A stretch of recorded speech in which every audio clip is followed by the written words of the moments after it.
नमस्कार मित्रांनो, 5 minute English या आपल्या यूट्यूब चॅनलवर आपलं स्वागत आहे। तर मित्रांनो, आजचा आपण भाग 5वा बघणार आहोत, ज्याच्यामध्ये आपण रोज स्वतःशी इंग्रजी संवाद साधण्यासाठी काही मिनिटे सराव करणार आहोत। तर हा 5वा भाग आहे। याच्यामध्ये आपण बघणार आहोत पास्ट टेन्स। पास्ट टेन्स म्हणजे भूतकाळ, जेव्हा आपण झालेल्या घटनांबद्दल बोलत असतो। घटना घडलेली असते आणि त्याच्याबद्दल आपल्याला बोलायचं असतं, त्यावेळेला आपण क्रियापदामध्ये कसा बदल करायचा ते आपण जाणून घेणार आहोत। आणि हा जो सराव आहे मित्रांनो, आपण काही जे माहिती असलेले क्रियापद घेतलेले आहेत आणि त्याच्यावर आपण बोलण्याचा सराव करणार आहोत। आणि सराव आपण एका सिक्वेन्स नुसार करणार आहोत आणि त्या सिक्वेन्सने सराव केल्यामुळे आपलं लक्षात राहणं जास्त सोपं होणार आहे आणि आपलं इंग्लिश स्पीकिंगची जी फ्लुएन्सी आहे ती लवकरात लवकर इम्प्रूव्ह होणार आहे। तर पहिलं क्रियापद आपण घेतोय वर्क। वर्क म्हणजे काम करणे। वर्क, वर्कड आणि वर्कड असं क्रियापदाचे 3 रूप आहेत, V1, V2 आणि V3। त्याला ईडी लागतो। चला तर बघूया। मी काम केलं, तर मी साठी आपण घेतो आय आणि काम केलं साठी घेतो आपण वर्कड। याला आपण ईडी लावलेला आहे। हा क्रियापदाचा दुसरं रूप आहे। याच्यामध्ये आपण subject plus V2 plus object अशी रचना असते। हा आहे साधा भूतकाळ। त्याच्यानंतर आपण वाक्य घेणार आहोत, तो काम करत होता। So he was working. हे वाक्य कसं जमलं, तर या ठिकाणी ही नंतर आपण वॉज घेतलेलं आहे। ठीक आहे। वॉज काय येतो आपण, तर तो करत होता टू बी चं रूप आहे। हे क्रियापदाचं या ठिकाणी आयएनजी रूप आहे। हे आहे सब्जेक्ट प्लस या ठिकाणी वॉज येतो किंवा वेअर येतो आणि प्लस वर्ब प्लस आयएनजी। हे आहे आपलं चालू भूतकाळाचा फॉर्म्युला। तर मित्रांनो, या ठिकाणी तो काम करत होता, तिने काम केलं होतं। शी, तिने साठी आपण घेणार आहोत शी। त्याने जरी असतं, त्याने काम केलं होतं तरी पण आपण ही घेतलं असतं। So she had worked. याला वर्केड आपण म्हणू शकत नाही, वर्कड म्हणतो। ठीक आहे। याचा उच्चार आपण ईडीचा ड सारखा करायचा आहे थोडासा। So she had worked. आता याचा फॉर्म्युला आहे subject plus had plus V3 plus object. ठीक आहे। तर मित्रांनो, ह्या पॅटर्न मध्ये आपल्याला सराव करायचा आहे वाक्यांचा। तर चला बघूया पुढचं वाक्य। फॉर्म्युला आपण राहू देऊ वाटल्यास। तर आपल्याला पुढचे 3 वाक्य आपण त्याच सिक्वेन्सने घेणार आहोत। क्रियापद बदलणारे। ऍड, ऍड म्हणजे भर घालणे, म्हणजे एखाद्या गोष्टीमध्ये भर घालणे। उदाहरणार्थ आपण मी चहामध्ये साखर टाकली। So I added sugar in T. ठीक आहे। मी साखर टाकली, मी मीठ टाकलं, आपण म्हणत असतो मी साखर घातली असं म्हणूया किंवा टाकली म्हणूया। ठीक आहे मित्रांनो। किंवा मी पाणी टाकलं, मी पाणी घातलं, त्यावेळेला पण आपण ऍडच म्हणायचंय। मी साखर टाकली, आय ऍडेड शुगर। मी चहामध्ये साखर टाकली, I added sugar in T असं आपण म्हणू शकतो। त्याने साखर घातली, त्याने साखर घातली, ही ऍडेड शुगर। पण आपण पॅटर्न नुसार घेतोय म्हणून तो साखर घालत होता किंवा तो साखर टाकत होता।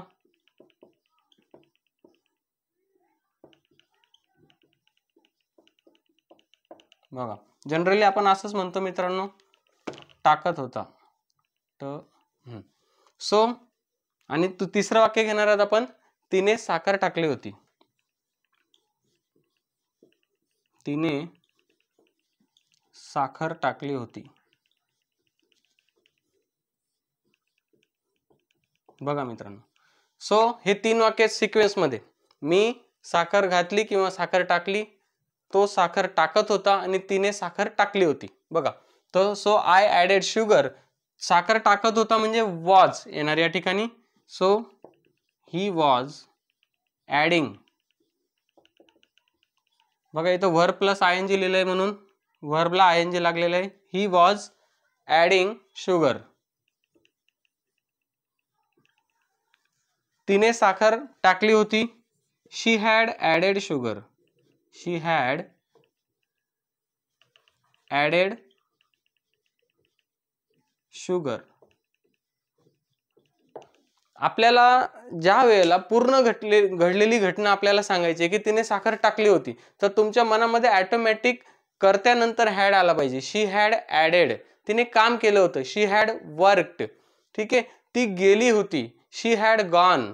बघा या ठिकाणी. आणि जेव्हा आपल्याला क्रिया घडत होती भूतकाळामध्ये, हे सगळं भूतकाळामध्येच आहे. ही क्रिया घडलेली होती, खूप काळ लोटलेला आहे आणि ही क्रिया घडत होती भूतकाळामध्ये. क्रिया घडत होती म्हणजे एखादं काम संपलेलं नव्हतं, चालू होतं. तुम्ही जेव्हा ते बघत होता तिथं होता तोपर्यंत ते चालू होतं.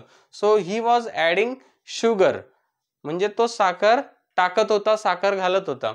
आणि साखर घातलेली आहे, काम केलेलं आहे. या ठिकाणी आपण आय ॲडेड शुगर. हा काळाचा फरक आहे आणि हाच फरक आपल्याला समजून घेणं फार महत्वाचं आहे. कारण जी गोष्ट घडलेली आहे, घडत होती आणि घडलेली होती, याच्यामध्ये फरक आहे. तर हा फरक आहे. या ठिकाणी आपण या ठिकाणी क्रियापदाचं दुसरं रूप घेतोय, या ठिकाणी सुद्धा क्रियापदाचं आयएनजी रूप घेतोय आणि या क्रियापदाचं आपण या ठिकाणी तिसरं रूप घेतोय. आता इथं तिसरं रूप आणि इथं दुसरं रूप मी म्हटलेलं आहे, दोघांचं सेम आहे. तर काही क्रियापदाचं दुसरं रूप तिसरं रूप सेम असतं, परंतु काही क्रियापदाचं सेम नसतं. जसं की गो, वेंट आणि गॉन, याचं पहिलं दुसरं तिसरं तिन्ही सेम आहे. तर अशा पद्धतीने आपल्याला हे पण माहिती असलं पाहिजे. चला तर आपण बघूया पुढचं क्रियापद. पुढचं क्रियापद आहे आस्क. तर मी विचारत होता असं म्हणूया. सॉरी, मी विचारले. आपण क्रम कसा लावलेला आहे बघा मित्रांनो. पहिलं वाक्य आहे साध्या भूतकाळातलं, दुसरं वाक्य आहे चालू भूतकाळातलं आणि तिसरं वाक्य आहे पूर्ण भूतकाळाचं, ज्याचा आपला चांगला सराव होणार आहे. आता तो विचारत होता, तो विचारत होता,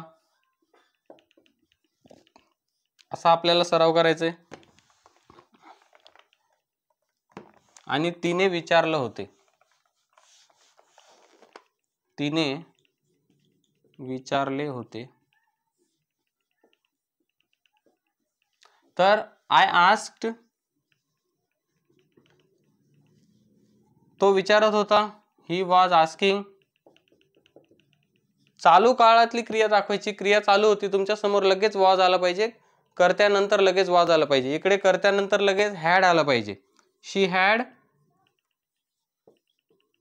आस्क्ड, तिने विचारलं होतं. आता हे एकदम बेसिक आहे, हे तर यायलाच पाहिजे आपल्याला. क्रियापद आणि कर्ता याच्यामध्ये हॅड येतो, याच्यामध्ये वॉज येतो आणि आयएनजी, आणि याच्यामध्ये फक्त क्रियापदाचं दुसरं रूप येतं. हे बोलण्यासाठी काळ, समोरच्या व्यक्तीला काळ समजण्यासाठी इतकं तर आपल्याला बोलता आलं पाहिजे. आता विचारलं तर आपण काय विचारलं, जर की प्रश्न, मी प्रश्न विचारला, आय आस्क्ड अ क्वेश्चन. मी एक प्रश्न विचारला, आय आस्क्ड अ क्वेश्चन. तो प्रश्न विचारत होता. ही वॉज आस्किंग अ क्वेश्चन. तिने प्रश्न विचारला होता. शी हॅड आस्क्ड अ क्वेश्चन. तर अशा पद्धतीने आपल्याला कर्माचं काय विचारलं ते आहे. कोणाला विचारलं, मी त्याला विचारलं, आय आस्क्ड हिम. या ठिकाणी काय होणार, आय आस्क्ड हिम. मी तिला विचारलं, आय आस्क्ड हर. मी त्यांना विचारलं, आय आस्क्ड देम. ठीक आहे. तर अशा पद्धतीने आपल्याला एवढं आल्यानंतर तुम्ही काय विचारलं, कोणाला विचारलं, कधी विचारलं, मी काल विचारलं. So I asked yesterday. ठीक आहे. तर अशा पद्धतीने तो काल विचारत होता. ही वॉज आस्किंग येस्टरडे. तिने काल विचारलं होतं. शी हॅड आस्क्ड येस्टरडे. तर अशा पद्धतीने मित्रांनो आपल्याला पुढे जे शब्द आहेत ते जोडायचे असतात, परंतु सुरुवातीला आपल्याला काळाचं जे स्ट्रक्चर आहे ते पाठच असायला पाहिजे. आता हे पाठ होण्यासाठीच आपण या सिक्वेन्समध्ये आपण वाक्यरचना बघत आहोत. बघा, तुम्हाला लक्षात येईल की या ठिकाणी शी हॅड हे प्रत्येक वाक्यामध्ये येणार आहे, ही वॉज प्रत्येक वाक्यामध्ये येणार आहे. इथं तर डायरेक्ट आपलं क्रियापदाचं दुसरं रूपच जोडायचं आहे. म्हणजे साधा भूतकाळ हा अगदी सोपा आहे बोलण्यासाठी. ठीक आहे. जसं की मी बसलो होतो, आय सॅट, या पद्धतीने. पुढचं क्रियापद आहे कन्फ्यूज. कन्फ्यूज म्हणजे गोंधळणे किंवा गोंधळात टाकणे. तर अशा पद्धतीने मी गोंधळलो किंवा मी गोंधळात पडलो. ठीक आहे. सो मी गोंधळलो किंवा गोंधळून गेलो असं पण आपण म्हणतो. ठीक आहे. तो गोंधळून जात होता. तो गोंधळून जात होता. बघा, गोंधळून जाणे ही क्रियापद आहे हा मित्रांनो. तो जात होता म्हणजे नाही, तर तुम्ही लगे इथं गो नका लिहा. कारण जेव्हा आपण इंग्लिश स्पीकिंगची सुरुवात करत असतो त्यावेळेला आपण मराठीतले जे शब्द आहेत ते वेगवेगळे लावत जातो, जोडत जातो. तर असं नाही, तर गोंधळून जाणे ही एक क्रियापद आहे ज्याला कन्फ्यूज. सो आणि या ठिकाणी ती गोंधळून गेली होती. आता इथं बघा, मराठीमध्ये तिने आपण घेतले प्रत्येक वेळेला, पण मराठीच्या क्रियापदानुसार सुद्धा कर्त्यामध्ये बदल होतो, हे पण आपल्याला माहित असलं पाहिजे. तर ते हे वाक्य या ठिकाणी कसं होईल, ती गोंधळून गेली होती. हा सराव महत्वाचा आहे मित्रांनो. तर चला आपण ते वाक्य बघूया. आता हे पण आपल्याला माहिती पाहिजे की कन्फ्यूज जे व्हर्ब आहे याला जर डी लावला फक्त तर त्याचं क्रियापदाचं दुसरं रूप तयार होतं आणि तेच क्रियापदाचं तिसरं रूप पण आहे. So I confused, I confused. तो गोंधळून जात होता. ही वॉज कन्फ्युजिंग. ती गोंधळून गेली होती. She had confused. ती गोंधळून गेली होती आणि ती गोंधळली, याच्यामध्ये हॅडचा फरक आहे फक्त. मग तुम्हाला जर गोंधळून गेली होती म्हणायचंय तर तुम्ही शी हॅड कन्फ्युज्ड म्हणा. ती गोंधळून गेली इतकंच म्हणायचं होतं तर शी कन्फ्युज्ड इतकंच म्हणा. हा फरक आहे. मग हा हॅड काय सांगतो, तर हा हॅड असं सांगतो की शी हॅड कन्फ्युज म्हणजे ती गोंधळून गेली होती. तर याच्यामध्ये खूप अंतर आहे, काळ लोटलेला आहे. 8 दिवसापूर्वी, महिनाभरापूर्वी, एका वर्षापूर्वी ती गोंधळून गेली होती. पण ती गोंधळून गेली म्हणजे आत्ताच बोलता बोलता गोंधळून गेली, काहीतरी करताना गोंधळून गेली, हे झालेलं थोडक्यात म्हणजे घडलेली गोष्ट आहे. त्याच्यामध्ये काळ थोडासाच लोटलेला आहे. हॅड मध्ये वापरला तर काळ खूप लोटलेला आहे. क्रिया घडून जास्त वेळ झालेला आहे म्हणून हॅड आहे. पूर्ण भूतकाळ ज्याला आपण खूप काळ लोटलेला असतो त्यावेळेला क्रिया पूर्ण झालेली असते. आणि क्रिया जस्ट पूर्ण झालेली असेल तर ते आपण आय एट म्हणतो. मी खाल्लं, आय एट. आय वेंट, मी गेलो. ठीक आहे. तर अशा पद्धतीने मी ऑफिसला गेलो, आय वेंट टू ऑफिस. बरोबर आहे. म्हणजे मी ऑफिसला गेलो म्हणजे आताच अर्ध्या तासापूर्वी गेलो असेल किंवा दिवसभरात कधीतरी गेलो असेल. बरोबर आहे. पण मी जर काश्मीरला गेलो असं म्हटलं असेल ना, मी काश्मीरला गेलो होतो, so I had went to Kashmir. तर अशा पद्धतीने मी काश्मीरला काही अर्ध्या तासात जाऊन येणार नाही, कधीतरी गेलो होतो, महिन्याभरापूर्वी, 6 महिन्यापूर्वी कधीतरी. तर त्या हॅडचा वापर कधी करतो आपण, की जेव्हा क्रिया घडून जास्त वेळ लोटलेला असतो. सो शी कन्फ्युज्ड, जसं की इथं आय कन्फ्युज्ड, मी गोंधळलो, तो गोंधळून जात होता, ही वॉज कन्फ्युजिंग, आणि ती गोंधळून गेली होती, शी हॅड कन्फ्युज्ड. तर अशा पद्धतीने आपण पुढचं वाक्य बघूया. पुढचं वर्ब आहे कुक. कुक म्हणजे स्वयंपाक करणे किंवा कुक म्हणजे शिजवणे. तर मी स्वयंपाक केला,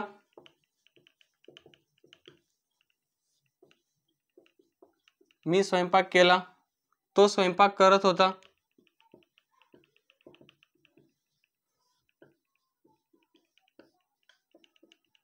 आणि तिने स्वयंपाक केला होता. तिने स्वयंपाक केला होता. हा फरक आहे. तर या ठिकाणी आपल्याला ही वॉज, आता तुमच्या लक्षात आलं असेल इथं वॉज कंटिन्यू, हॅड कंटिन्यू आहे. सो मी स्वयंपाक केला, आय कुक्ड, आणि आय कुक, आय कुक पण बरोबर आहे. तर तो साधा वर्तमान काळ आहे, मी स्वयंपाक करतो, आणि आय कुक्ड, मी स्वयंपाक केला. ही was cooking, he was cooking, तो स्वयंपाक करत होता. शी हॅड कुक्ड, तिने स्वयंपाक केला होता. तर मित्रांनो, तुम्हाला नक्कीच समजण्यास मदत होत असेल, आणि जर झाली असेल तर नक्कीच आपल्या व्हिडिओला लाईक करा आणि शेअर सुद्धा नक्की करा मित्रांनो. आता हे जर तुम्हाला समजत असेल तर तुम्ही पुढचे जे वर्ब आहेत ते सहज त्याच्यानुसार 3-3 वाक्य तुम्ही सहज बोलू शकता. बघा, आता या ठिकाणी गेस आहे, मी अंदाज लावला, ठीक आहे, किंवा मी तर्क लावला, अंदाज केला, केला पण म्हणू शकतो आपण मित्रांनो. मी अंदाज केला किंवा मी अंदाज लावला. So I guess,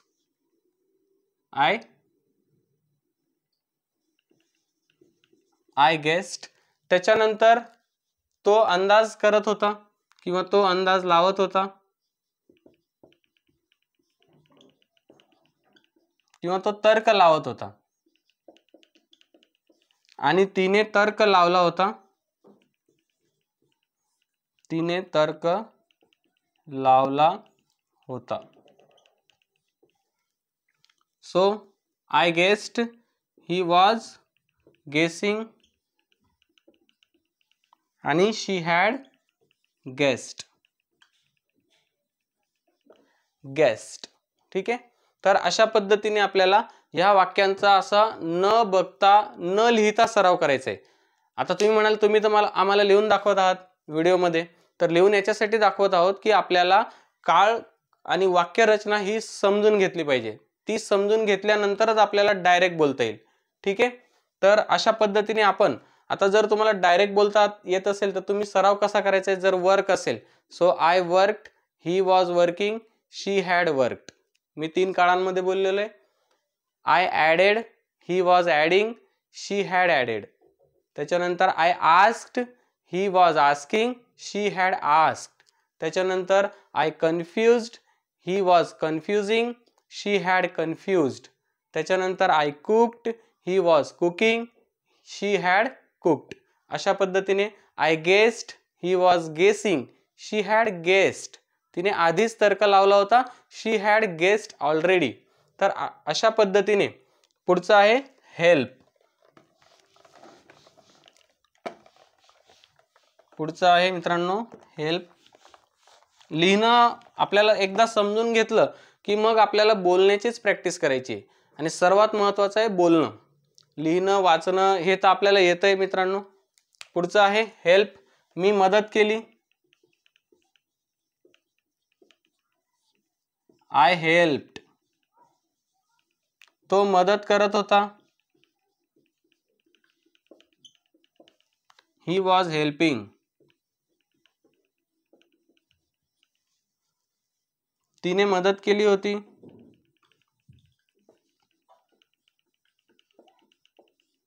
she had helped. तिने मदत केली होती, शी हॅड हेल्प्ड. त्याच्यानंतर इन्सल्ट. इन्सल्ट म्हणजे अपमान करणे. मी अपमान केला, मी त्याचा अपमान केला. असं असेल तर I insulted him, I insulted him. मी त्याचा अपमान केला. पण फक्त मी अपमान केला असेल तर आय इन्सल्टेड. बघा सब्जेक्ट नंतर जर V2 वापरला, हे तर सुरुवातीला येणारच आहे. वाक्य कितीही लांबलचक घेतला की मी त्याच्या समोर अपमान केला, I insulted in front of him. मी गणेशचा त्याच्या समोर अपमान केला, I insulted Ganesh in front of him. ठीक आहे. मी रमेशचा गणेश समोर अपमान केला, I insulted Ramesh in front of Ganesh. तर अशा पद्धतीने तुम्हाला हे कंटिन्यू करायचं आहे. आय इन्सल्टेड म्हणजे सब्जेक्ट नंतर V2 तर कंटिन्यूअस येणार आहे साध्या भूतकाळामध्ये. उरलेले शब्द जे आहेत ते ऑब्जेक्टचा आणि अदर वर्ड्स, ऑब्जेक्ट आणि त्याच्यानंतर अदर वर्ड सुद्धा फार महत्वाचे आहेत. तर पुढचं वर्ब घेऊया लगेच. ही प्रक्रिया तुम्हाला जास्त फास्ट जमली पाहिजे. हे मुद्दाम या ठिकाणी लिहितोय कारण आपल्याला पाठ झालं पाहिजे. हेल्प झालं, इन्सल्ट झालं, प्रॅक्टिस.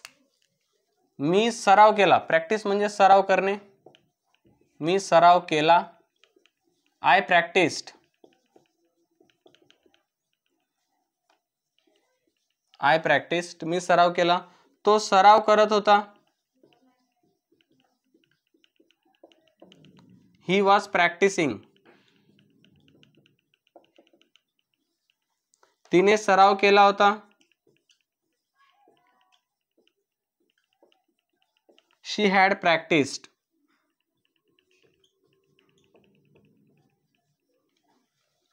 तर प्रॅक्टिस हे क्रियापद आहे मित्रांनो. जेव्हा आपण प्रॅक्टिसची स्पेलिंग अशी लिहितो प्रॅक्टिस SE, तर त्याचा अर्थ होतो क्रियापद आहे, सराव करणे. पण जेव्हा आपण प्रॅक्टिस मध्ये S च्या ऐवजी C लिहितो, हे पण एकदम महत्वाचं आहे, तर त्याचा अर्थ होतो फक्त सराव. तर त्याचा अर्थ होतो सराव. आपण जर म्हटलं ना सराव कर, तर डू प्रॅक्टिस, तर तेव्हा ते वाक्य असं होईल आणि त्या प्रॅक्टिसमध्ये एस ई हे लागणार आहे. ठीक आहे मित्रांनो, प्रॅक्टिस म्हणजे फक्त सराव, आणि जर प्रॅक्टिसमध्ये एस असेल तर त्याचा अर्थ होतो क्रियापद, सराव करणे. ठीक आहे, त्याने मला सराव करण्यास सांगितले. सो ही टोल्ड मी, त्याने मला सांगितले, हे सांगितले, टोल्ड हे क्रियापद महत्वाचं आहे, म्हणजे मुख्य क्रियापद या वाक्यामध्ये. He told me to practice. ठीक आहे, तर अशा पद्धतीने पुढचं वाक्य घेऊया आपण. पुढचं वाक्य आहे रिकॉल. रिकॉल म्हणजे आठवणे, मी आठवले. आय रिकॉल्ड, याला ईडी लागलं की याचं दुसरं रूप तयार होतं. तो आठवत होता, किंवा त्याला आठवत होतं काहीतरी, तरी सुद्धा ही वॉज रिकॉलिंगच येणार. तिने आठवलं होतं, शी हॅड रिकॉल्ड. तिने आठवलं होतं, शी हॅड रिकॉल्ड. ठीक आहे, आपण आता मराठीत न लिहिता डायरेक्ट इंग्लिशमध्ये लिहू, कारण आपल्याला इंग्लिश बोलायचं आहे, मराठीत आपण बोलतोच. रिपोर्ट, रिपोर्ट म्हणजे बातमी देणे. ठीक आहे, मी बातमी दिली, आय रिपोर्टेड. रिपोर्ट म्हणजे बातमी देणेच नाही तर सांगणे सुद्धा, माहिती देणे, सांगणे. ठीक आहे, आय रिपोर्टेड, मी सांगितले, आय रिपोर्टेड. तो बातमी देत होता किंवा तो सांगत होता. आता सांगण्यासाठी आपल्याला से, टेल हे पण वर्ब आहेत, पण काही ठराविक आपण ऑफिशियल गोष्टींमध्ये किंवा प्रसंगामध्ये आपण वेगवेगळे वर्ड्स वापरत असतो. ठीक आहे मित्रांनो, सो आय रिपोर्टेड म्हणजे मी सांगितले किंवा मी बातमी दिली. तो सांगत होता किंवा तो बातमी देत होता. सो ही वॉज रिपोर्टिंग, तो बातमी देत होता, ही वॉज रिपोर्टिंग.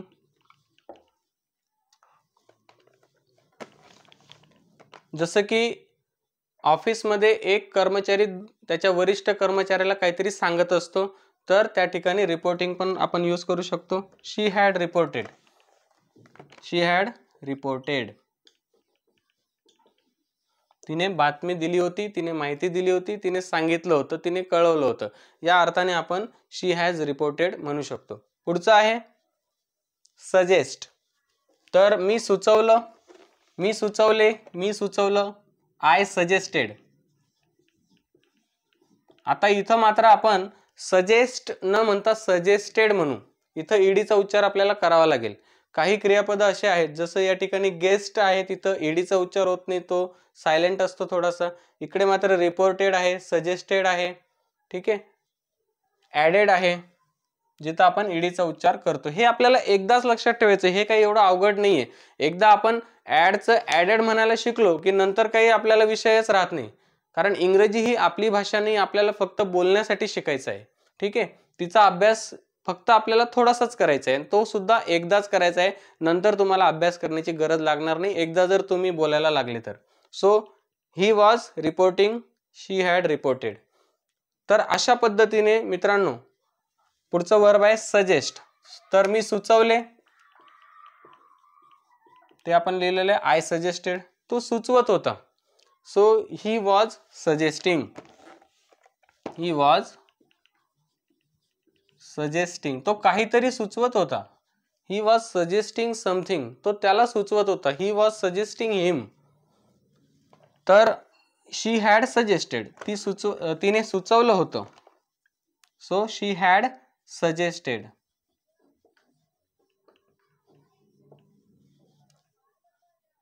तिने ते काम सुचवलं होतं. शी हॅड सजेस्टेड दॅट वर्क, तिने निलेशला सुचवलं होतं. शी हॅड सजेस्टेड निलेश. तर अशा पद्धतीने मित्रांनो आज आपण बघितलं की हे जे 12 क्रियापदे आहेत याच्यामध्ये आपण सिक्वेन्सनुसार साधा भूतकाळ, चालू भूतकाळ आणि पूर्ण भूतकाळ या 3 वाक्यांचा आणि 3 विविध कर्त्यांचा, तर वाक्यामध्ये येणारे हे कर्ते आहेत आय, ही. तर कोणते कोणते कर्ते आहेत ते पण बघूया आपण. I, we, you, they, he, she, it आणि एखाद्याचं नाव जसं की रमेश असेल तर हे वाक्याच्या सुरुवातीला येतात मित्रांनो. जसं की I suggested, we suggested, you suggested, they suggested, he suggested, she suggested, it suggested, Ramesh suggested हे सर्व बरोबर आहेत. हे वाक्याच्या सुरुवातीला येणारे कर्ते आहेत आणि हे प्रत्येक वाक्यामध्ये सुरुवातीला येत असतात मित्रांनो. तर हे आपला पाठ असलं पाहिजे, या बेसिक गोष्टी आपल्याला माहीत असल्या पाहिजेत. तुम्हाला जर हा व्हिडिओ आवडला असेल तर व्हिडिओ तुमच्या मित्रांपर्यंत नक्की शेअर करा, आपल्या चॅनलला नक्की सबस्क्राईब करा आणि अशाच नवीन नवीन व्हिडिओ पाहण्यासाठी पुन्हा पुन्हा आपल्या चॅनलवरचे व्हिडिओ नक्की बघा. तोपर्यंत धन्यवाद.